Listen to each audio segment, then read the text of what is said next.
الحمد لله الحمد لله وكفى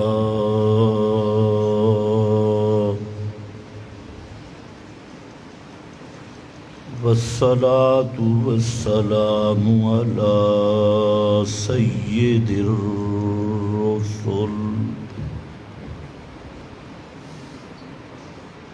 على سيد الرسل وخاتم الأنبياء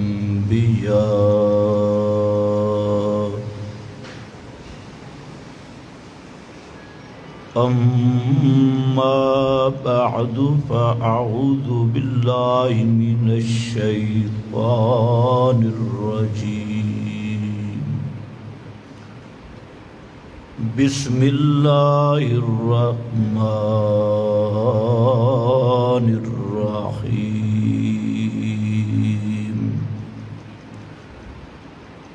فاعلم أنه لا إله إلا الله سبحان ربك رب العزة عما يصفون وسلام على المرسلين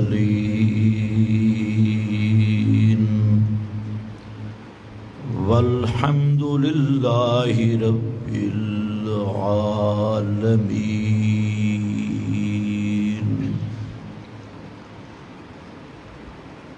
انتہائی قابل قدر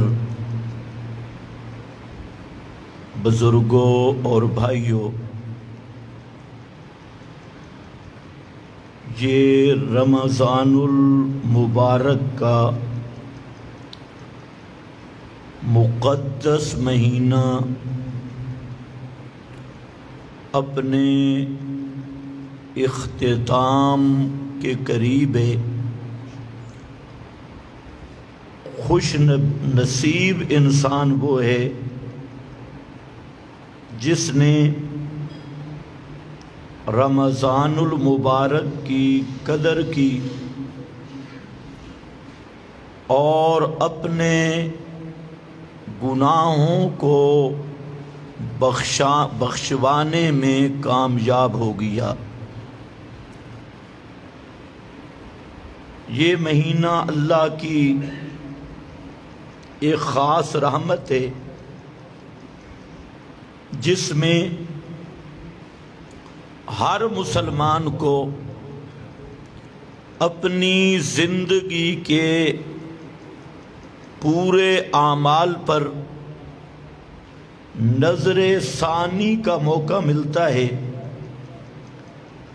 اور تجدید عہد، اللہ کی اطاعت پر تجدید عہد کا ایک موقع نصیب ہوتا ہے۔ قسمت والے انسان اس مہینے کی رحمتوں اور برکتوں سے ایسے مستفید ہو جاتے ہیں کہ جب عید کا دن ہوتا ہے تو ان کی حقیقتاً عید ہوتی ہے کہ ان کے وجود پر کوئی گناہ باقی نہیں رہتا اور پاک صاف ستھرے ہو کر عید کی تیاری کرتے ہیں۔ اور حقیقتاً عید ہے اس آدمی کی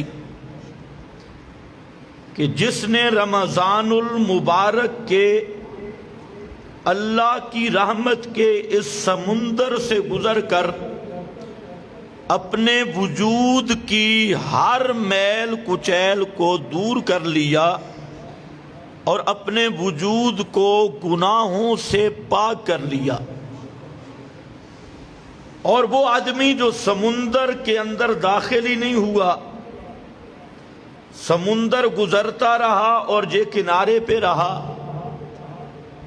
یا سمندر کے اندر تو آیا لیکن میل کچیل صاف نہیں کی، وہ سب سے بڑا محروم القسمت انسان اور بدبخت انسان ہے کہ رمضان کے 29 یا 30 دن اور راتیں یہ اس کے اوپر سے گزر گئی اور اس میں کوئی تبدیلی نہیں آئی. یہ اللہ تعالیٰ کا اسی طرح باغی رہا جیسے پہلے باغی تھا. تو اس انسان سے بڑا بدبخت انسان دنیا میں نہیں ہے. اس لیے یہ مہینہ اس کا پیغام ہی پیغام انقلاب ہے. اس مہینے کا فلسفہ وہ بھی اپنی زندگی کے بدلنے کا فلسفہ ہے. پروگرام انقلابی، کیونکہ اس مہینہ کو جو شرف ملا، جو مقام ملا، جو فضائل ملے، وہ اس بنیاد پر کہ اللہ نے اس مہینے میں کتاب انقلاب قرآن مقدس کو نازل فرمایا. اور قرآن مقدس یہ اقوام عالم کی قسمتوں کا فیصلہ ہے. ایک انفرادی فیصلے ہوتی ہیں شب قدر میں، وہ 15 شعبان نہیں ہے، وہ شب قدر ہے. انا انزلناہ قرآنا انا انزلناہ فی لیلۃ مبارکہ انا انزلناہ فی لیلۃ القدر. لیلہ مبارکہ بھی وہی ہے اور لیلۃ القدر بھی وہی ہے، اور وہ شعبان میں نہیں. بعض لوگ کہتے ہیں کہ 15 شعبان یہ لیلہ مبارکہ ہے، حالانکہ لیلہ مبارکہ کی دوسری تفسیر خود قرآن میں موجود ہے، لیلۃ القدر. یہی لیلہ مبارکہ ہے. اور یہ لیلہ مبارکہ کہو یا لیلۃ القدر کہو، یہ رات ہے شہر رمضان الذی انزل فیہ القرآن. یہ رمضان کی رات ہے، یہ شعبان کی رات نہیں. اور یہ جو نصف شعبان پہ مجوسیوں کی طرح آتش بازی اور مختلف قسم کی عبادت کے نام پہ بدعات اور اللہ رسول کی سپیشل بغاوتیں کی جاتی ہیں مختلف پروگراموں کے تحت، تو اسلام میں علامہ ابن عربی مالکی مفسر ہیں، ان کی کتاب احکام القرآن، اس میں انہوں نے زبردست بحث کی اور انہوں نے فرمایا کہ میں نے پوری تحقیق کی کہ 15 شعبان کی فضیلت پر ایک بھی صحیح حدیث موجود نہیں. یہ سب وہ اہل تشیع کا پراپاگنڈا، ان کا امام پیدا ہوا اور اس کو دائی بھی محسوس نہیں کر سکی اور وہ جہاں سے بھاگ گیا 15 شعبان اور یہ سارا خیر میں ادھر نہیں جانا چاہتا. تو وہ رات جس میں قرآن آیا اس کو اللہ نے 2 نام دیے. ایک ہے مبارک رات، دوسرا ہے قدر والی رات. قدر کے 3 معنی، ایک قادر کا معنی شرف اور عزت والی رات، مقام اور شان والی رات، اور دوسرا قادر تقدیر سے. یہ وہ رات ہے جس میں انفرادی فیصلے، شخصی تقدیر کے فیصلے وہ بھی ایک درجے میں کیے جاتے ہیں، لیکن سب سے بڑا یہ کہ یہ وہ رات ہے جس میں اقوام عالم کی اجتماعی قسمت اور تقدیر کا فیصلہ کر دیا گیا.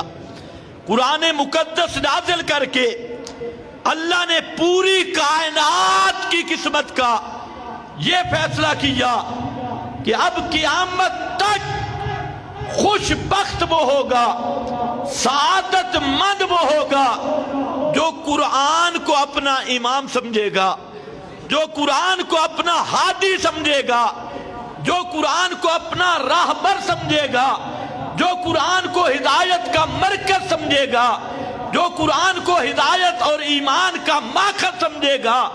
قیامت تک وہ خوش قسمت ہے، اور بدبخت وہ ہے جو قرآن سے ہٹ کر کسی ملا کی کتاب، کسی پیر کی کتاب، کسی امام یا مولوی کی کتاب اس کو ایمان کا ماخذ سمجھ بیٹھے، ہدایت کا مرکز سمجھ بیٹھے۔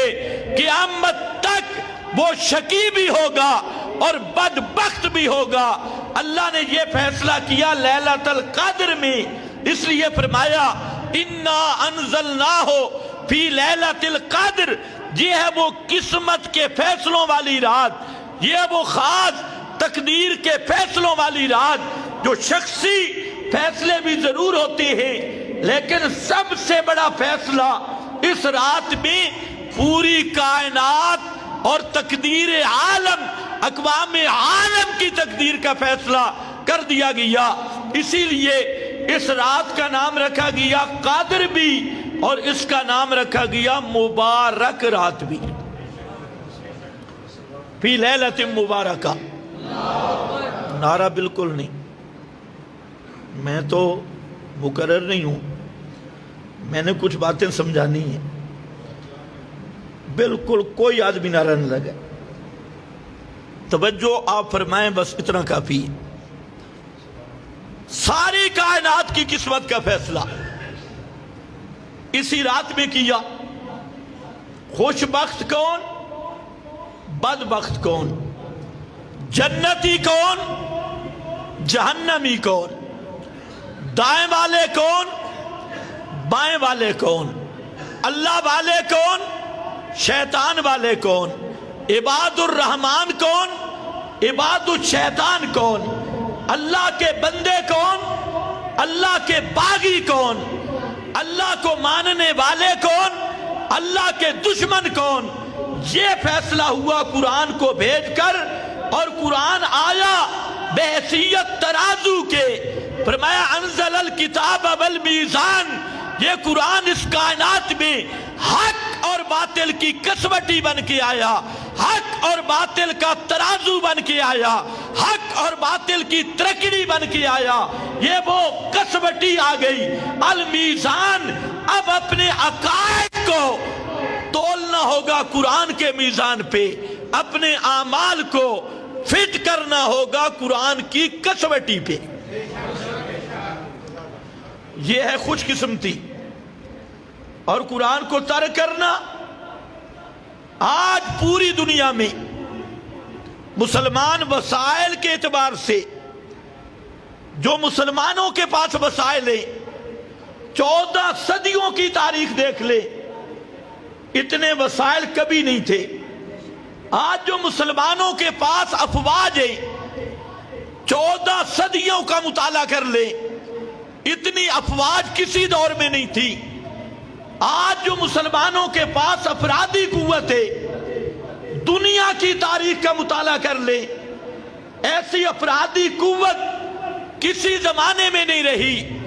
وسائل کثرت کے ساتھ، افراد کثرت کے ساتھ، افواج کثرت کے ساتھ، ملک کثرت کے ساتھ، لیکن پورا عالم اسلام صلیب کی غلامی کرنے پہ مجبور، صہیونی طاقتوں کا، دجال اور طاغوتی نظام کی غلامی کرنے پر مجبور ہے۔ اس کی آخر وجہ کیا ہے؟ تو میرے بھائیو، اگر مطالعہ کرو گے، وہ آدمی بھی تھے جو 313 نکلے تھے، یہی رمضان تھا، اور جن کی نصرت کے لیے آسمانوں سے جبریل بھی آ گیا، جن کی نصرت کے لیے اکیلا جبریل نہیں آیا، نوریوں کی فوج کو اجازت ملی، وہ بھی آ گئی۔ حالانکہ نوریوں نے قتل تو نہیں کرنا تھا، اگر قتل کرنے فرشتوں نہیں آنا تھا تو جبریل وہ ہے جس نے ایک پر پہ صدوم کی بستیوں کو الٹا کر دیا، تو 1000 بھیجنے کی ضرورت تھی؟ یہ وہ 1000 نوری کیوں آیا؟ یہ صرف ان مجاہدین کے اکرام کے لیے، ان مجاہدین کے جذبہ توحید کو داد دینے کے لیے، ان کا مار کے جنگ دیکھنے کے لیے اللہ نے ان کو بھیجا کہ دیکھ کے آنکھوں سے دیکھ کے آ جاؤ۔ تم ہی تھے نا جو کہتے تھے نحنو نسبح بحمدک ونقدس لک، کہ نئے خلیفہ کی ضرورت نہیں، ہم ہی تیری پاکیاں بیان کرنے والے، اور ہم خود بھی تیرے لیے پاک رہتے ہیں۔ اور میں نے کہا تھا نا انی اعلم ما لا تعلمون، آج اپنی آنکھوں سے منظر دیکھو، ایک طرف نری مادی قوت ہے اور ایک طرف ایمان کی حرارت ہے، ایک طرف قرآن والی فوج ہے، اور پیغمبر کریم جب کافروں کی طرف دیکھتے ہیں تو آپ چہرہ انور پھیر لیتے ہیں اور آسمان کی طرف ہاتھ بلند کرتے ہیں اور حوالہ کیا دیتے ہیں؟ اللہم ان تہلک ہذہ العصابہ، اللہ میں محمد مصطفیٰ کی یہ پوری زندگی کی محنت ہے، یہ میری پونجی ہے، اگر آج یہ شکست کھا گئے لن تعبد فی الارض ابدا، اللہ پھر تے کلے نو پکارن والا کوئی بھی زمین تے نہیں رہنا۔ اللہ اللہ کرنے والے ہوں گے، ذکر اذکار کی مجلسیں والے ہوں گے، لیکن لن تعبد فی الارض ابدا، تیری توحید کا نعرہ لگانے والا پھر زمین میں نہیں ملے گا۔ یوں کر کے پکارتے ہیں تو وہ لوگ 313 اتنی بڑی چٹان سے ٹکرا گئے، اور تاریخ کے وہ اوراق بھی ملتے ہیں، ایک قرآن والا 60,000 کے لشکر میں کود کیا، 60,000 کا لشکر ایک طرف، اور ایک ادھر قرآن کا نعرہ لگا کر 60,000 کے مقابلے میں آ گیا۔ اور جنگ قادسیہ دیکھو اور اپنی تاریخ کے اوراق دیکھو، کہیں 6 لاکھ ہیں، مقابلے میں 6,000 ہیں، کہیں لاکھوں کی تعداد ہے، وہ مسلح ہر قسم کے جدید اسلحہ سے لیس ہیں، لیکن جہاں ایمان والے ان کے ہاتھ میں تلواریں بھی نہیں ہیں، وہ لاٹھیاں لے کے لڑ رہے ہیں، کھجور کی لاٹھیوں سے جہاد کر رہے ہیں۔ تو آج سوال یہ ہے، امت مسلمہ آج رمضان میں بھی نظر آ رہی ہے، روزے بھی رکھ رہی ہے، حافظ قرآن بھی سب سے زیادہ، ملا مولوی طبقہ بھی سب سے زیادہ، لیکن پورا عالم اسلام آج کفر کی جلغار کے آگے کمزور کیوں؟ آج صلیب کے آگے جھکا ہوا کیوں؟ آج صہیونی طاقتوں کے سامنے مسلمان مغلوب کیوں؟ تو اس کا ایک ہی وجہ ہے، اور واحد ایک وجہ ہے کہ آج مسلمان نے اللہ کی کتاب سے رخ موڑا ہے، اور یہ ساری سزائیں اسی جرم میں مل رہی ہے۔ آج دیکھ لے کتنے مسلمان ہیں جن کو قرآن پاک کا ترجمہ آتا ہے، عیسائیوں کے بچے سے پوچھ لو، وہ اپنا مذہب جانتا ہے، لیکن مسلمان اتنا بے پرواہ، یہ عیسائی بننے کے چکر میں صبح پینٹ پہنائی، پتلون پہنائی، اور انگلش میڈیم سکول میں بھیج دیا، اور وہ انگلش میڈیم کا تو وہ امام بن گیا، اور چند دن کے بعد پتہ چلتا ہے یہ کسی انگریز کا بچہ ہے، اور قرآن کا بھی پتہ نہیں، دین محمدی کا بھی پتہ نہیں ہے، اپنے ہیرو کا بھی پتہ نہیں، اپنے ہیروز کا پتہ نہیں۔ اب اس کے سامنے ہیرو ہیں کرکٹ والے، فلمی ایکٹر، اور سارے وہ انگریزی بدماش، وہ اس کے ذہن پہ سوار ہو گئے۔ تو میرے بھائیوں، سب سے بڑی چیز جو امت مسلمہ نے اجتماعی طور پہ چھوڑی ہے وہ خدا کا قرآن چھوڑے۔ اگر آپ یہ کہیں کہ قرآن تو پڑھا جا رہا ہے، ہر مسجد میں موجود ہے، تو ایک جملہ ذہن میں رکھ لینا، شاید گفتگو میری کڑوی ہو جائے۔ یہودی مولوی وہ تورات کو سونے کے پانی سے لکھتے تھے، سونے کے اوراق سے اور سونے کے ورق سے اس کا غلاف بناتے تھے، سینے سے لگاتے، اپنے مردوں کے پاس بیٹھ کے پڑھتے، تورات کو پڑھتے، تعویذ لکھتے، تورات کے تعویذ لکھ کے دیتے اور مشکل کشائی کی ڈینگیں مارتے، ہمارا تعویذ لے جاؤ، بیٹا آیا، فلانا آیا، فلانا آیا، تعویذ لکھے جا رہے تھے۔ سونے کے پانی سے تورات کو لکھنے والے تھے، سونے کے اوراق سے تورات کو پر کرنے والے تھے، سونے کے برگ چڑھانے والے تھے، غلاف چڑھانے والے تھے، لیکن اس کے باوجود اللہ نے ایک جملہ میں ان کے تورات کے ساتھ ایمان کا نقشہ کھینچا، فرمایا کتاب اللہ براء ظہورہم واتبعوا ما تتلو الشیاطین، کہ ان ظالموں نے میری کتاب کو پیٹھ کے پیچھے چھوڑ دیا، واتبعوا ما تتلو الشیاطین علی ملک سلیمان، اور لگ گئے پیچھے پوتھیوں کے، کتابڑیوں کے، جو ان کے شیطان مولوی یا جنات نے جادو کے ٹونے ٹوٹ کے اور وہی سیر، وہی تعویذ گنڈا ان کے پیچھے لگ گئے اور اللہ کی کتاب کو پیٹھ کے پیچھے چھوڑا۔ سوال یہ تھا، وہ تو کتاب کو سینے سے لگا رہے ہیں، چوم رہے ہیں، تو چھوڑا کیا؟ تو اللہ نے خود بتا دیا، جب مسئلے کی بات آئی اللہ کے کتاب کو سیٹ پہ کر دیا اور شیاطین کے کتابڑیوں، ان کے رسالوں کو سینے سے لگا لیا۔ آج وہی بات ہے، آج مسلمان کیا سمجھتا ہے؟ تراویح میں قرآن پڑھتا ہے، سمجھتا ہے صرف اس کا مقصد ہے تراویح میں سن لو۔ عدالت میں قرآن سر پہ اٹھاتا ہے اور جج فیصلہ انگریز کے قانون سے کرے گا۔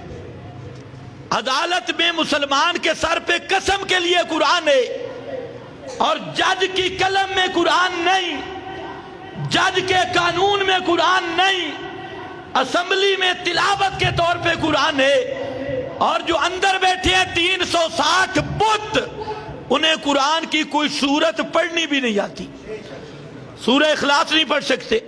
تمہارے وزیروں کے پہلے دیکھ لو، یہ جو سیاسی لیڈر، قائدین جمہوریت اور قائدین طاغوت، ان کو دیکھ لو، سورہ فاتحہ پڑھنی نہیں آتی، سورہ اخلاص پڑھنا نہیں آتی، ان کو کلمہ پڑھنے نہیں آتا، اور یہ اسلامی ملک کے نمائندے ہیں۔ حالانکہ پاکستان حاصل اس لیے کیا گیا کہ یہاں لا الہ الا اللہ کی حکمرانی ہوگی۔ خیر آؤ واپس، آج امت مسلمہ بحیثیت امت ہر جگہ پہ مظلوم اس لیے ہے کہ امت قرآن کا مقصد ہی بھول گئی کہ قرآن آیا کیوں تھا۔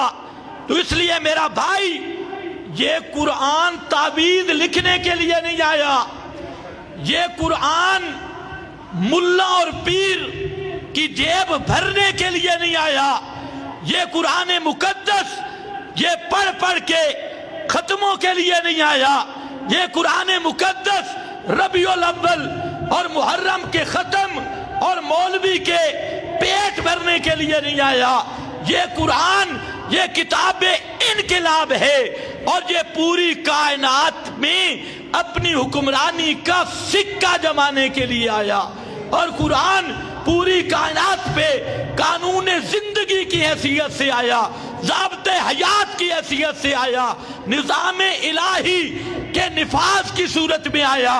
اس لیے یاد رکھنا، جب تک امت قرآن کا مقصد نہیں سمجھتی، اس وقت تک یہ صہیونی ان پہ حکمران ہوں گے، صلیبی ان پہ حکمران ہوں گے، اور ساری دنیا کے کافر ان پہ جمع ہوں گے۔ اور جس دن امت خواب غفلت سے اٹھے گی اور اللہ کی کتاب کو کتاب انقلاب سمجھ کر، محمدی پیغام سمجھ کر، محمدی نبوت اور محمدی رسالت کا میدان سمجھ کر، اللہ کا آخری ہدایت نامہ سمجھ کر، اس کو ایمان اور ہدایت کا ماخذ سمجھ کر جب امت اس کو سینے سے لگائے گی تو آج بھی اللہ کی وہی نصرت آئے گی جو اس امت کے اوائل پہ نصرت آئی ہے۔ لیکن اس درد کو سمجھنے کی ضرورت ہے۔ قرآن آیا کیوں؟ انقلاب قرآنی کا سب سے پہلی بنیاد، پہلا نقطہ اور پیغام محمدی کا سب سے پہلا نقطہ وہ یہ نقطہ ہے، وہ شروع جہاں سے ہوتا ہے، فَعْلَمْ أَنَّهُ لَا إِلَٰهَ إِلَّا اللَّهُ۔ فَعْلَمْ یہ ہے علم، فَعْلَمْ اس کا نام ہے علم، فَعْلَمْ علماء جانتی لا الہ الا اللہ۔ اللہ نے اپنے محبوب کو فرمایا میرے پیغمبر فَعْلَمْ، یہ ہے علم، اس علم کو سینے میں محفوظ کر۔ وہ علم کیا ہے؟ فَعْلَمْ أَنَّهُ لَا إِلَٰهَ إِلَّا اللَّهُ۔ اللہ کا پورا قرآن مقدس یہ وہ علم الہی کا خزانہ، اس پورے قرآن کے علوم کا خلاصہ وہ ہے لا الہ الا اللہ۔ اور یہ وہ مقام تھا جس میں فعلم پہلے ہے، لا الہ الا اللہ بعد میں ہے، اور فرمایا میرا پیغمبر سمجھنے والا مسئلہ، جاننے والا مسئلہ، جس مسئلے کا علم یہاں امر کا صیغہ ذکر کیا، ہر مکلف پہ سیکھنا واجب ہے، ہر مرد پہ سیکھنا فرض ہے، ہر عورت پہ سیکھنا فرض ہے، ہر مسلمان پہ سیکھنا فرض ہے، ہر کلمہ گو پہ سیکھنا فرض ہے۔ پوری کائنات کے لیے نجات کے طور پہ جس کا سمجھ کے اقرار کرنا فرض ہے وہ ایک ہی جملہ ہے لا الہ الا اللہ محمد الرسول اللہ۔ اسی کا بیان ہے، اسی کا بیان ہے۔ جملہ کیا ہے؟ لا الہ الا اللہ۔ اب ذرا میرے ساتھ بولو گے، نہ نعرہ نہ سبحان اللہ، لیکن سبق دہرانا ہے لا الہ الا اللہ۔ میں کہتا ہوں خدا کی قسم اگر یہ جملہ سمجھ آ جائے، 7 لاکھ انبیاء کے علوم تم نے سینے میں محفوظ کر لیے، یہ جملہ سمجھ آ جائے، تورات انجیل زبور قرآن مقدس کے سارے علوم تمہارے سینے میں آ گئے، لیکن صرف طوطے کی طرح پڑھنا نہیں، اس جملہ کو سمجھ کے پڑھنا، اس کو جان کے پڑھنا، عقیدہ رکھ کے پڑھنا۔ اور عقیدہ تب ہوگا کہ پہلے سمجھو، پہلے علم ہو۔ اس کے میں 3 معنی عرض کرنے لگا ہوں اور تینوں معنی سمجھنے ضروری ہے۔ لا الہ الا اللہ ایک وہ معنی جو آپ نے یاد کیا ہوا ہے وہ میں نے سمجھانا ہے۔ کیا ترجمہ کرتے ہو؟ اللہ کے سوا عبادت کے لائق، بولو شاباش، اللہ کے سوا، میں نے سبق پڑھانا ہے، تقریر نہیں کرنی۔ اللہ کے سوا عبادت کے لائق کوئی نہیں۔ عبادت کیا ہے؟ بس یہاں بریک کے فیل۔ مولوی بھی اتنا معنی بیان کرتا ہے، اللہ کے سوا عبادت کے لائق کوئی نہیں، تو الہ بھی عربی، عبادت بھی عربی، عربی کا ترجمہ عربی میں کر دیا، تو تم پنڈی والوں کو کیسے سمجھ آئے گا الہ کس کو کہتی؟ الہ عربی تھا، اور عبادت بھی کیا ہے؟ بولو یار، عبادت بھی کیا ہے؟ قرآن سے بتاؤ۔ ان الذین یستکبرون عن عبادتی، قرآن عربی، عبادت بھی عربی۔ ضرورت اس بات کی ہے کہ ہم نے اپنی بولی میں سمجھنا ہے کہ الہ کا معنی کیا ہے۔ یہ معنی صحیح ہے، اللہ کے سوا عبادت کے لائق کوئی نہیں، لیکن عبادت کس چیز کا نام ہے؟ کوئی اس سے آگے چلے گا وہ کہہ دے گا اللہ کے سوا بندگی کے لائق کوئی نہیں۔ بندگی فارسی ہے، عبادت عربی ہے، تمہاری بولی میں الہ کس کو کہتی ہے؟ توجہ ہے میری طرف؟ پوری توجہ سے بیٹھنا ہے۔ عبادت کس چیز کا نام، بندگی کس چیز کا نام، اس کو علماء نے تھوڑا کھولا۔ علامہ بیضاوی، روح المعانی، علامہ رازی، خطیب شربینی اور یہ سب مفسرین اس کو تھوڑا سا آگے کرتی ہیں کہ عبادت کا معنی غایت تذلل، غایت انکسار، ذلت کا آخری درجہ، انکسار کا آخری درجہ، عجز کا آخری درجہ، ذلت کا آخری درجہ، اس کو وہ کہتے ہیں غایت تذلل، غایت عجز، عجز و انکساری کا آخری مقام اور ذلت و عاجزی کا آخری مقام۔ لیکن یہ باتیں سمجھنے والی کہ عاجزی کا آخری درجہ، ذلت کا آخری درجہ، اس کا کیا مطلب ہے؟ اگر ظاہر لیا جائے، اب ذرا توجہ کرنا ہے، تو سوائے سجدے کے عبادت کوئی عبادت نہیں، کیونکہ ذلت کی انتہا کہاں ہوتی ہے؟ سجدے میں۔ جب آدمی جبین زمین پہ رکھ دیتا ہے تو اس سے آگے عاجزی کا کوئی درجہ نہیں۔ اگر عبادت ہے عاجزی کے آخری نقطے کا نام، آخری درجے کا نام، تو پھر سجدہ کے علاوہ کوئی عبادت نہیں۔ بات سمجھ رہے ہو میری؟ پھر سجدہ کے علاوہ کوئی عبادت نہیں۔ حالانکہ ہم نے شریعت دیکھی، یہاں پر تو ہنسنا بھی عبادت ہے، یہاں پر تو آکڑنا بھی عبادت ہے، مشرک کے سامنے سینہ اکڑانا، غرور ظاہر کرنا، اور اگر میں لفظ بولوں نا وہ بھی ٹھیک ہے، تکبر کا اظہار دل میں نہ ہو، لیکن مشرک کے سامنے اکڑنا، غرور، سینہ تان کے جانا اور مونچھوں کو بل دے کے جانا، یہ بھی سب سے اونچی عبادت ہے۔ پھر عاجزی کہاں گئی؟ عاجزی کی انتہا کہاں گئی؟ پریشانی ہونا، میں آسان بھی کر سکتا ہوں، تھوڑا سا آگے چل کے آسان کرتا ہوں۔ عاجزی کی انتہا کدھر گئی؟